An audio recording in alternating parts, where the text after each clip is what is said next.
ജീവിതം ഒരു സൗഭാഗ്യമാണ്. പണം ഉണ്ടായിട്ട് കാര്യമില്ല. നമുക്ക് ഭാഗ്യമില്ലെങ്കിൽ ജീവിതം ആസ്വദിക്കാൻ ഒരിക്കലും കഴിയില്ല.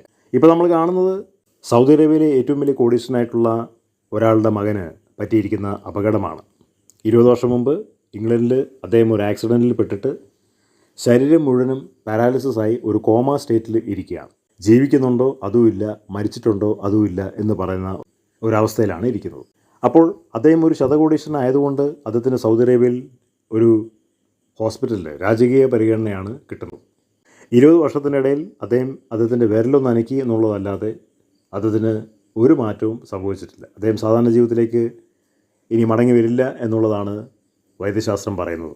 ലോകത്തിലെ പല രാജ്യങ്ങളിലുള്ള പ്രഗത്ഭരായിട്ടുള്ള പല ഡോക്ടർമാരും തന്നെ ചികിത്സിച്ചുവെങ്കിലും ഇനിയൊരു മടങ്ങി വരവില്ല എന്നാണ് പറയുന്നത്. പക്ഷേ അദ്ദേഹത്തിൻ്റെ അച്ഛന് പ്രതീക്ഷയുണ്ട്.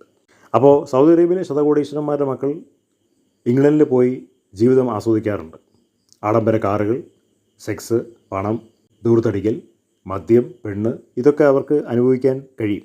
ഇംഗ്ലണ്ടിലെ ഗവൺമെൻറ് ഇവരുടെ കാര്യത്തിൽ വരുമ്പോൾ ഒരുപാട് കണ്ണടയ്ക്കും. കാരണം ഇവർ ശതകോടീശ്വരന്മാരാണ്. ഇവരവിടെ വന്നു കഴിഞ്ഞാൽ അവിടെ കോടികൾ ഇറങ്ങും.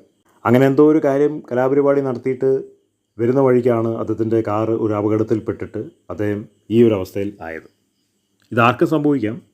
അദ്ദേഹം ഒരു ശതകോടീശ്വരനായതുകൊണ്ടാണ് അദ്ദേഹത്തിന് ഇപ്പോഴും രാജകീയ പരിഗണന കിട്ടുന്നത്. ഒരു സാധാരണക്കാരനാണെങ്കിൽ നമ്മുടെ നാട്ടിൽ ഇതുപോലെ തന്നെ ഒരുപാട് ശരീരം അനക്കാൻ പറ്റാത്ത രോഗികളുണ്ട്.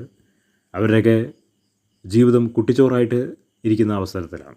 ദാരിദ്ര്യം, പട്ടിണി, പരിവട്ടമാണ് അവരുടെ വീട്ടിലെ സ്ഥിരമായി കണ്ടുവരുന്നത്.